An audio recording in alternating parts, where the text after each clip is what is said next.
4 kilo biryani எப்படி செய்யுது அப்படின்னு தான் இந்த வீடியோ நம்ம பார்க்க போகிறோம். 4 கிலோ அளவுக்கு பாஸ்மதி அரிசி இங்கே நான் வாஷ் பண்ணி ஊற வச்சுருக்கேன். அதுக்கு நம்ம 4 கிலோ அளவுக்கு சிக்கன் எடுத்திருக்கேன். ஃபஸ்ட்டு இதில் தயிர், உப்பு, மஞ்சத்தூள் எல்லாம் சேர்த்துட்டு நல்லா இதை மேரினேட் பண்ணி இந்த மாதிரி எடுத்து வச்சுக்கோங்க. தேவையான அளவுக்கு வெங்காயம், தக்காளி, பச்சை மிளகா, அப்புறம் இஞ்சி பூண்டு பேஸ்ட் எல்லாம் அரைச்சி எடுத்து வச்சுக்கோங்க.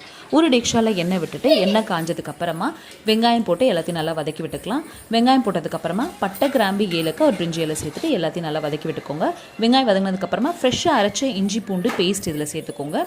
அப்புறம் வெறும் மிளகாத்தூள் சேர்த்துக்கோங்க. எல்லாத்தையும் சேர்த்துட்டு அதையும் நல்லா எண்ணெயில் வதங்க விடுங்க.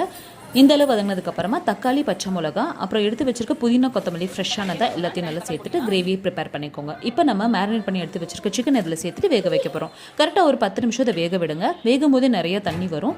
அந்த தண்ணியிலேயே நம்ம பாஸ்மதி அரிசிக்கு தேவையான தண்ணியும் சேர்த்துக்கலாம். ஒரு 2 கிளாஸ் அரிசிக்கு தண்ணி மட்டும் கம்மி பண்ணிக்கோங்க, அவ்வளோதான்.